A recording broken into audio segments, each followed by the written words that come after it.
el contenido político, ideológico de esta ley, considerando que aquí han tenido que engarzarse criterios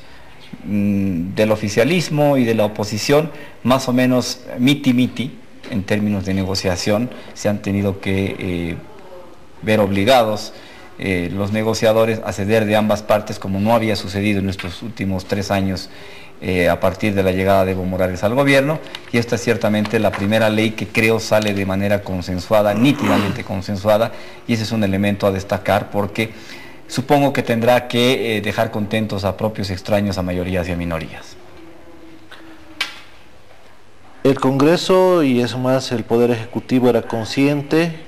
y toda la ciudadanía, todo el conjunto de la sociedad boliviana,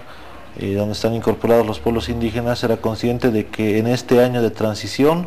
se tenía que dar cumplimiento a la disposición primera de la Constitución, es decir, buscar la viabilidad para que exista una convocatoria de elecciones este próximo diciembre, y con eso implementar de manera total todas las prescripciones y normas de la Constitución. Ahora, sobre el tema de la concertación, claro, quedan algunas dudas que como técnico, como asesor de la CIDOB, de las organizaciones de tierras bajas, me quedan algunas dudas, ¿no? Porque desde estudiante y obviamente con la vivencia y convivencia que tengo con los pueblos indígenas, he entendido que la concertación implica, digamos, un consenso recíproco, ¿no? Que si bien implica concesiones recíprocas a título de un convenio, de un contrato, como dice la vieja teoría del derecho civil, estas concesiones recíprocas no pueden afectar a terceros, ¿no? Es una regla de la democracia. Y obviamente cualquier negociación, cualquier concertación que afecta a terceros no puede ser concertación válida. Y en este caso, como te decía, la CIDOB, si bien ha sido consciente del proceso de transición, pese a haber luchado por incluirnos, por buscar resquicios en la ley, por buscar alternativas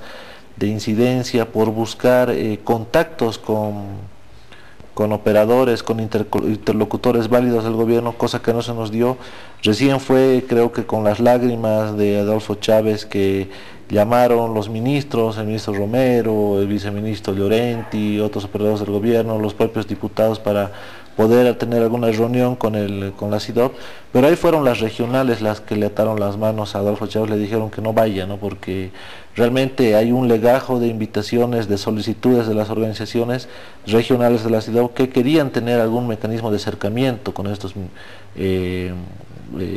interlocutores válidos del gobierno, ¿no? Y no puede ser que solamente al final se permita, digamos, o se permitan tener algún acercamiento, ¿no? Eso ya fue, digamos, la gota que colmó el vaso, y creo que a partir de eso tenemos un sabor amargo, y obviamente no nos queda más de esperar que esta ley se promulgue por el bien del país, porque es parte de lo que señala el texto constitucional, es parte del proceso. Pero te digo, nos quedamos con un sabor amargo porque vemos que en esta ley no hay ningún precepto de desarrollo sobre los derechos de los pueblos indígenas, mucho menos sobre la representación política que está perfectamente garantizada en otras instancias. Por ejemplo, hay contradicciones en la ley, en municipios hay representación directa, en asambleas departamentales hay representación directa, pero tenemos la contradicción o la paradoja ahí de que justamente en la Asamblea Legislativa Plurinacional el nivel más legítimo, el nuevo órgano legislativo donde van a profundizarse los cambios del país a través de las nuevas leyes que también están postuladas por la Constitución ya de manera inmediata, no estén ahí los pueblos indígenas con capacidad, ¿no? La propuesta de 8 escaños hace de que solamente existan 4 para tierras bajas, y creo que esa era la propuesta que manejaban los senadores de la oposición. Y aceptar eso ya implica, digamos, vender mucha legitimidad a los pueblos indígenas, quienes han sido los que han promovido básicamente ese proceso de cambio el año 90 y hoy, las 5 marchas que han apostado por el proceso de cambio y han apostado por tener un presidente indígena que conlleve las riendas del país, ¿no? Lamentablemente la CIDOB no es contestataria de nuestro presidente, del proceso de cambio, no es contestataria del gobierno, pero sí es contestataria de algunos operadores, de algunos interlocutores que son válidos para el gobierno, los cuales han negado un proceso de concertación que entendiendo la temática como ahora me has permitido expresarla y defenderla y explicarla, seguramente otros hubieran sido los resultados, ¿no? Lamentablemente nuestro gobierno, nuestros interlocutores no nos han permitido eso, y obviamente la derecha mucho menos, ¿no? Claro que con ellos nosotros no tenemos mucho que apostar, más bien creíamos que con la nueva Asamblea Legislativa Plurinacional este gobierno se hubiera fortalecido, y obviamente apostábamos a que los pueblos indígenas, como dice el propio texto, puedan formar parte de las estructuras de poder público, como lo han venido persiguiendo, ¿no? Desde diferentes iniciativas, ¿no?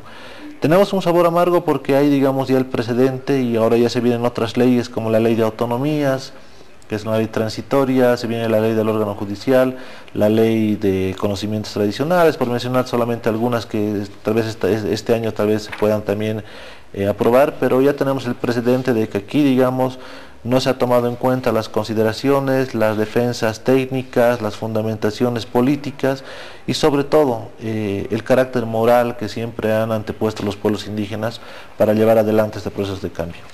Bien, para terminar esta extensa conversación y pormenorizada,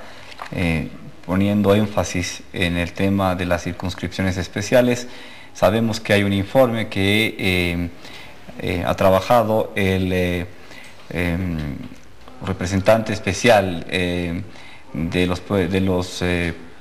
por los pueblos indígenas en Naciones Unidas, el señor Rodolfo Stavenhagen, y vamos a tener un informe acerca de lo que fue su itinerario en Bolivia hace un año. Estuvo en Bolivia Rodolfo Stavenhagen, y vamos a tener un documento en las próximas horas que nos va a permitir establecer con toda claridad cuál es la visión de Stavenhagen acerca de la realidad de los pueblos indígenas de Bolivia desde la perspectiva de Naciones Unidas. Así es, Julio. Nosotros, como una institución de defensa de los derechos humanos que hemos sido víctimas también de las represalias de los grupos contestatarios y fascistas en el país, siempre acompañando por el bienestar, el desarrollo y legitimidad de nuestros pueblos indígenas, estamos participando actualmente también en el plan de implementación de este informe.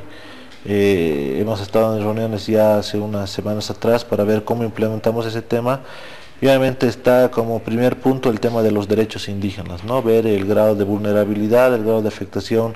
que se da en el país, y obviamente el Estado es el responsable de esto, no puede ser otra instancia pública, y seguramente daremos a conocer también algunos puntos que hemos estado trabajando con las organizaciones de Pando, de Beni, de Santa Cruz, que van a fortalecer seguramente el accionar de los pueblos indígenas. Se presenta un informe escrito, ¿verdad? Ya se presentó el año pasado. Lo que se está haciendo ahora a través de Naciones Unidas es trabajar ya con los actores que participaron en ese informe, organizaciones sociales, instituciones, entre ellas el propio Estado, en el tema de la implementación de este informe, ¿no? Es decir, hay algunos puntos que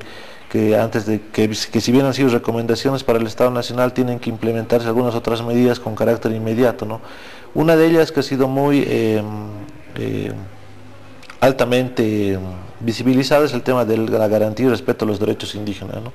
Seguramente en el proceso de desarrollo legislativo también van a haber algunas consideraciones al respecto, con la finalidad de que en otras leyes se pueda tener mucha más primacía para el respeto a estos derechos indígenas.